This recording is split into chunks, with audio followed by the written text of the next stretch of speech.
Hello, psychos. Have you ever wondered what dreams mean? And I'm sure you have because we all have, haven't we? Do they mean anything? Um, why do we even sleep at night? Why do our eyes wiggle every 90 minutes or so as we become semi-paralyzed and go into alter universes? Um, so today we want to talk about, as we finish up consciousness, deep unconscious levels of sleep and dreaming, and maybe answer some of those questions. So, by the way, there is a crash course on this. We won't require you to watch it, but it's great stuff, so check it out. These 10-minute little Hank Green crash courses are always good. So here's a typical night's sleep in something called a hypnogram. It just sort of tracks the typical night as you dip in and out of deep sleep. Okay, so here's what you want to remember.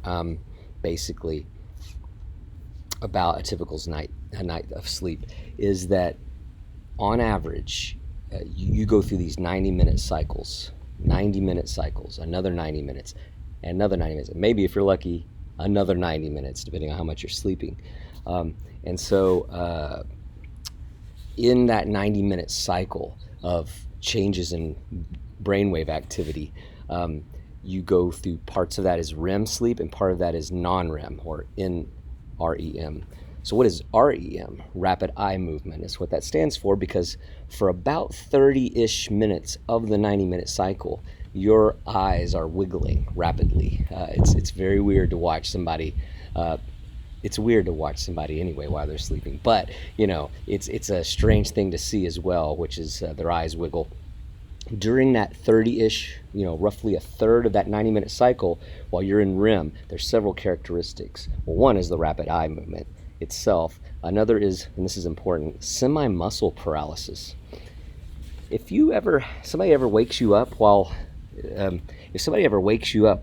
you're in REM, or the alarm goes off and you're in REM, you're in the middle of a dream or something, you kind of you're sluggish. It's harder to get, just jump up out of bed. It's hard to even make a fist. You can't even your dexterity's off and you're really sluggish.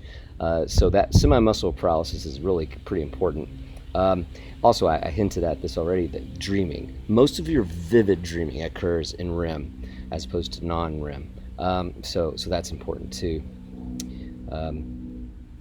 The other 60-ish minutes or so. Oh, another thing about REM, if you'll notice on the hypnogram here, with each time you dip into this cycle, 90 minutes, notice what's happening to REM with each time you go through the cycle. The little red line there. The REM sleep with each cycle gets a little longer and longer. You do more REM sleep later in the night. Okay, this is something you need to know, because another thing about REM, they have found that REM sleep, more than just sleep in general with non-REM, REM sleep helps consolidate learning and memory. It's really important for memory and learning. As students, you need to have that experience of REM, and lots of it. So if you're shortening your night, you're not really getting the good, at least 7 hours, 8 hours, really more. You're depriving yourself of that last cycle where you're getting more REM sleep typically. And they have done a number of studies where they deprive people of REM sleep or of the equivalent amount of time of non-REM sleep, and they find that they teach them over a couple of weeks, certain skills or puzzles or something, and those who are deprived of REM sleep really suffer. They just don't hang on to it and consolidate that memory. So they have found that REM sleep is really essential for memory. Maybe it's because you dream about it, you just kind of work through problems, so REM sleep is important for that consolidation of learning and memory. Muscle paralysis, we said that. Sometimes you do briefly wake up, if you've ever noticed, at times during the night, maybe just briefly before you go back under. Let's see what we're going to do now here. This right here, by the way, where you see these brain waves, this like the little scrolling pieces of paper with pencils that scratch out brainwave activity. What kind of brain imaging device is this? In fact, I think it was chapter maybe 2, yeah, chapter 2, the biology of the mind stuff, you learned about different brain imaging techniques, right? What were some of those brain imaging techniques, and what is that one that you're looking at there? That is actually the first brain imaging device they developed in the early 20th century, I want to say. And it was for sleepers mainly, and it's still used for sleepers. They don't use the scrolling paper anymore. Now it's digital. But they found that attaching wires to your scalp, they can measure brainwave fluctuations throughout the night. It's called the EEG, electroencephalograph. The EEG was the earliest pioneering brain imaging device. Later, there's other devices for different things, the PET scans, the MRI. The great new one, the one that really revolutionized brain science, is the fMRI, the functional MRI, where you can see structures of the brain and activity of the brain. So you could have somebody smell a rose and they could see different brain activity going on, or look at a photo, and so they can see structures of the brain as well as the what's happening. So the fMRI functioning. But anyway, the EEG is what you're looking at here, and it's still used for sleeping patients, very typically to subjects, watching their brainwave activity. When they use this EEG, they discovered you actually your brain's having a party at night in your head. They used to think that your body shuts down, your brain must shut down too, but no, it seems that for part of those 90-minute cycles, part of that is your brain is very active. If it weren't for other things secreted in your body to make you paralyzed during REM sleep, you would try to act out your dreams possibly. So you need that sedation of your body, that parasympathetic, if you remember that, to slow the body down and keep you from acting out what your brain is doing in that dream. So anyway, and by the way, there's different brain waves. They named them Greek letters like alpha, beta, gamma, delta, theta. Some of those you'll see in the crossword as you come across it. But the one this is weird, when you're fully, like when you're conscious, you're like typical conscious awareness, it's not alpha, the A, you'd think it might be, but it's actually beta. So just remember, beta waves is when you're awake and focused. Alpha is like actually when you're in deep state of relaxation and about to fall asleep. And when you're at your deepest sleep, when you're at the deepest point of sleep in those 90-minute cycles, that's delta. So you might just think D for deep, D for delta. So I'm right in the sun here. All right, so okay, let's see here. Next. So in terms of the brain while you're asleep, there's this thing in the brain called the pineal gland, not to be confused with the pituitary gland. Remember that pituitary gland that we talked about before? Hopefully you do, another P gland. The pituitary gland was what secreted, adrenaline and stress hormones like cortisol, because it's attached to the hypothalamus. So in fight or flight mode, it hypes you up, and gets you in fight or flight mode. That's the sympathetic nervous system. Well, over here is the pineal gland, and this is not sympathetic nervous system response that hypes you up. It's parasympathetic. If you recall, parasympathetic, like parachute, parachutes you down or calms you down or paralyzes you. So the pineal gland is not the sympathetic, but the parasympathetic autonomic response. So it calms you down, sedates you, it secretes melatonin. And y'all probably know about that stuff. It's that when melatonin goes up, you calm down. So it's parasympathetic. So especially important during REM. Let's see, circadian rhythm. Now look at this, circa dia. The Latin circa dia. Think dia, day, and circa, maybe around or a circle. So around a day, so it's approximately a 24-hour period rhythm of highs and low energy. So throughout the day and throughout the night, actually. So in the day and the night, this 24-hour period, you have moments of high energy and moments of low energy, high energy and low energy. At night, that's part of the 90 minutes we're talking about. During the day, you know about this because you have your peak moments in the day, and then you have your lulls in the day where it's like, hey man, I feel like a nap, It's around the same time each day, so you have these cycles or rhythms, circadian rhythm. It's about 24 hours. About 25 hours for teenagers, they've discovered, but it's why you want to stay up all night and sleep late the next day. But eventually it comes to about 24 hours. So here's some sleep disorders. We want to talk about disorders. And by the way, when we talk about disorders, something you need to know, disorders are disorders. In other words, they're diagnosable. You cross certain criteria and get diagnosed.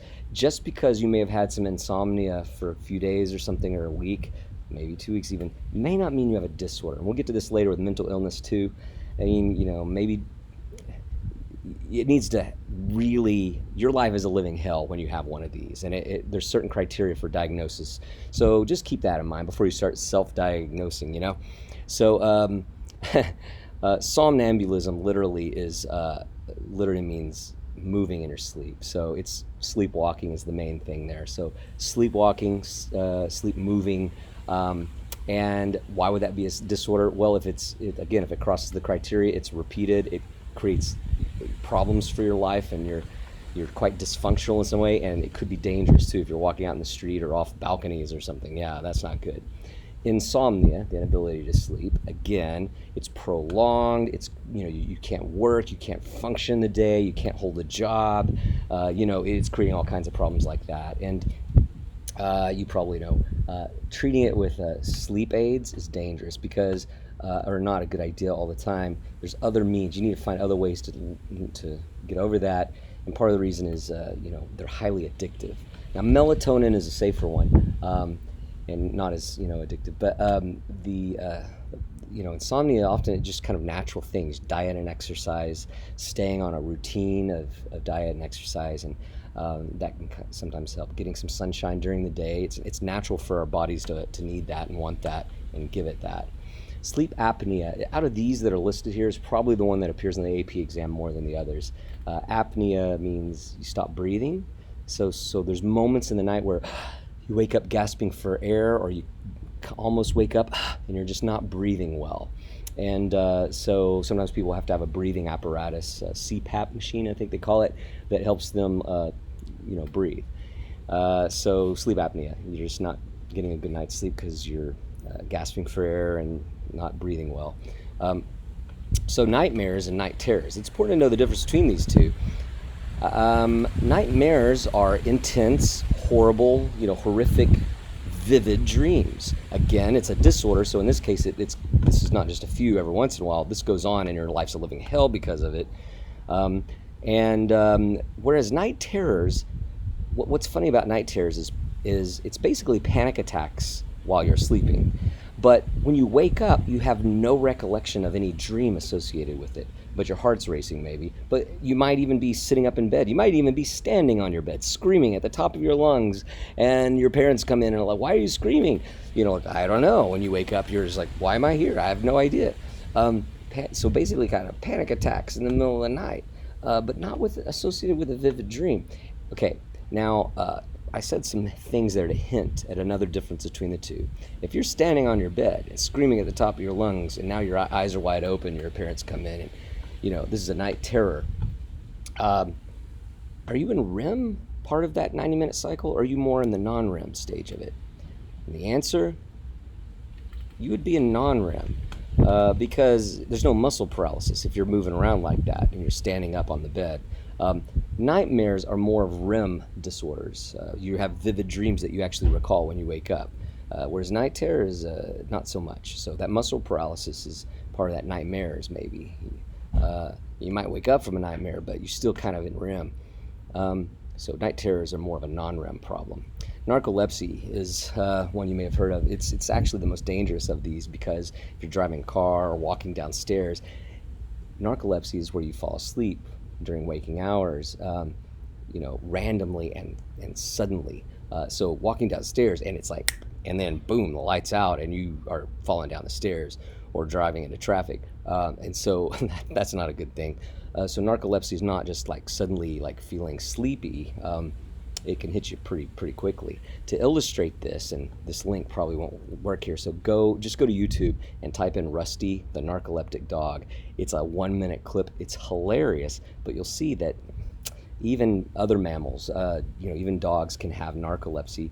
Poor Rusty. He's such a cute little dachshund, and it just hits him. Notice how quickly it hits him. He's frolicking around in the grass, and then boom, it just hits him. So yeah, it's kind of dangerous if you're operating machinery or walking downstairs. So that's sleep disorders. Next, let's get to the dreaming. Now, dreams are kind of a mystery still, but we have learned a lot with brain imaging and such about dreams. Um, I'm going to have a little follow-up activity for you to do here in a moment. You'll see where you need to analyze a dream of your own that you've had recently, or find somebody that may have had a dream recently and analyze it. So, in part of that activity, you're going to need to see which theory of dreams best explains their dream or suits their dream. So before we get to that, here are some of the explanations for why we dream. There's more than just three, but we could reduce them to these three categories. One of the first ones, and this is a big one that was around for a while in the early 20th century, and that's the Freudian one, Sigmund Freud, right? So we're talking an emphasis on unconscious things, of course. Freud, it's often called wish fulfillment theory. So basically, Freud says that during your waking hours, you can't act out on every impulse you have, so you repress it, you push it down, because you can't just be an animal and do whatever animals do all the time, so you have to repress that. And when you repress it, it's still there, it's just down in your unconscious, and then at night it comes out in the dream. So it's your dreams come out, your desires, your repressed wishes, your repressed fears too, some of the things you hide from yourself because you're afraid to face them. So fears come out as well, even though it's called wish fulfillment theory. So Freudian theory, or wish fulfillment theory, or the psychoanalytic explanation for why we dream.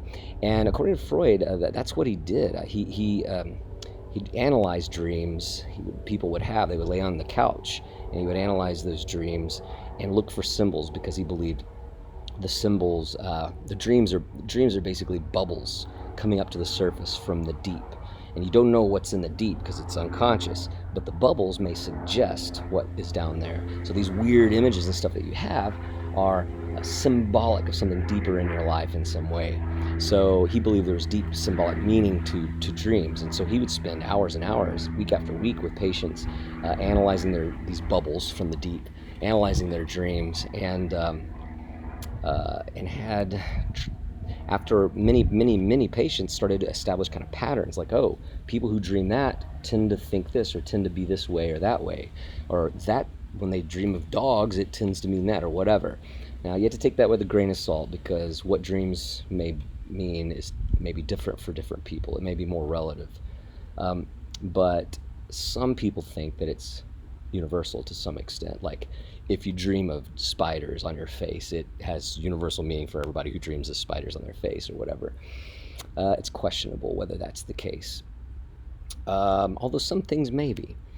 Carl Jung, if you recall, Jung, was one of Freud's minions, and he has some interesting notions about dreams as well. And the notion of a collective unconscious we'll talk about later this year. And archetypes, he invented that word, which is like some things are just like universal, and like dreams, there's some things about dreams that are universally shared, like no matter where you are or what period in history you live, it means the same thing if you dream that. Anyway, we'll get to that later. So deep symbolic meaning. And here's two vocabulary terms you should know about. According to Freud, when you're analyzing dreams, the part you talk about, you're like, yeah, doc, you got to help me with this dream. I dreamed like a hippopotamus was trying to eat my face off, and whatever. The part you can describe that comes to the conscious mind is called the manifest content. The content of your dream that manifests itself to your conscious mind. So it's called manifest content. It means revealed or made real, because you could actually think of it, right? The part of then that the doctor, the shrink, is like, writing this stuff down and then looking for patterns as you keep coming in session after session. The deep symbolic hidden meaning of it is called the latent content. Latent, latent. Latent means buried or hidden, not obvious, not revealed. And that word latent is one to remember. It's an important word. It'll come up again and again in other ways. It means unconscious or repressed or hidden. So the latent content of the dream is what the shrink is kind of looking for as they analyze the dreams week after week.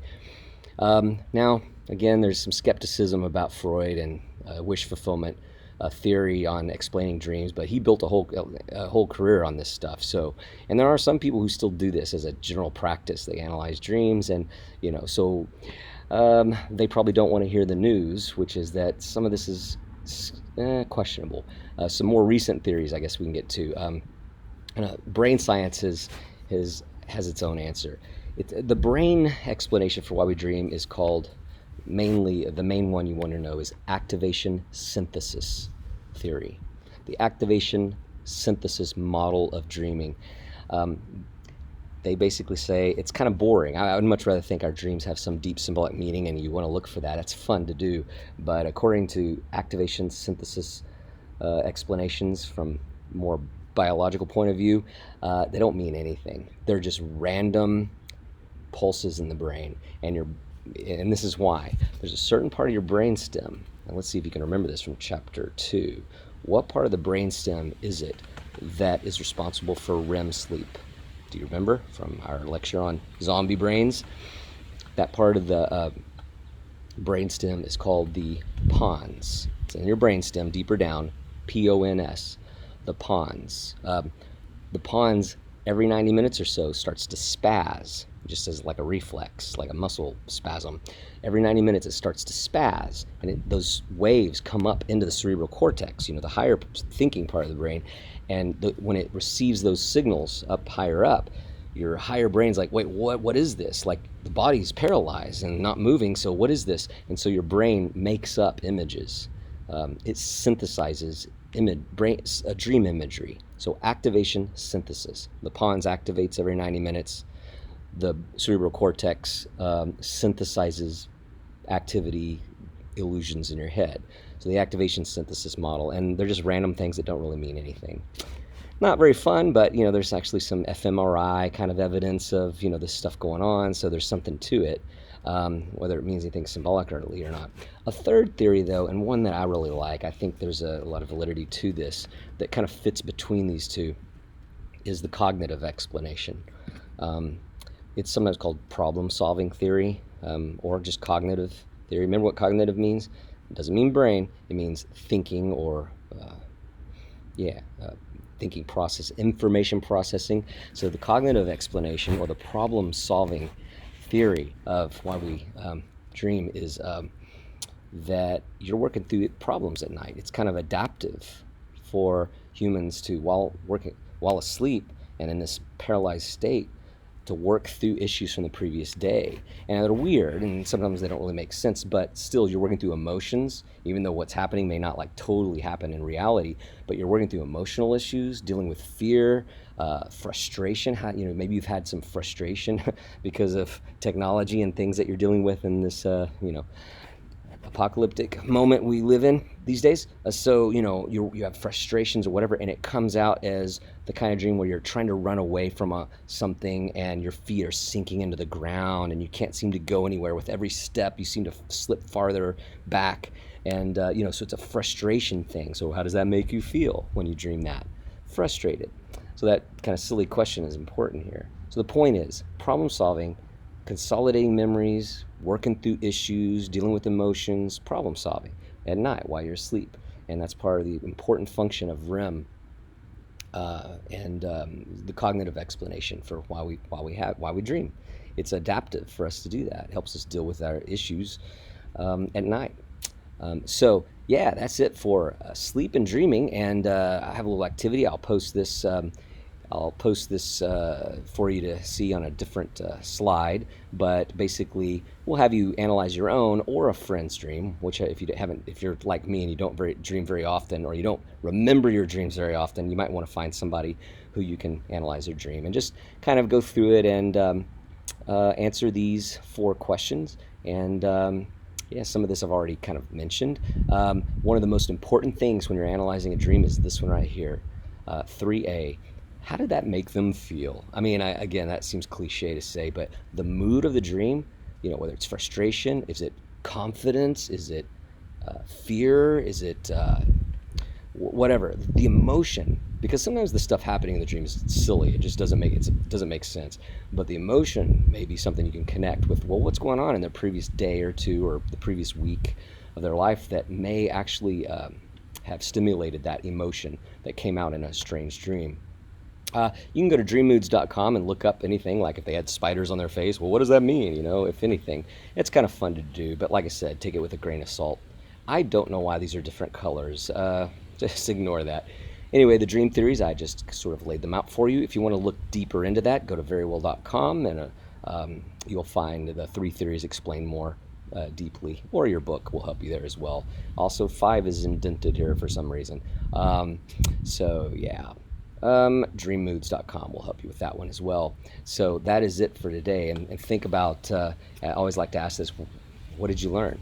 Like, don't look at your notes that you took and don't look back at the slides, but what's the takeaway here without relying on looking at that? Like, what was the name of that gland in the brain that secretes melatonin? Okay, here's one. When melatonin is secreted, which division of your autonomic nervous system is activated? Sympathetic or parasympathetic? When the pituitary gland secretes, cortisol and adrenaline, which division of the autonomic nervous system is stimulated? Which theory of dreams is the one preferred by biopsychologists or those with a more biological bent, do you suppose? Which disorder of sleep is the one that is where people stop breathing at night?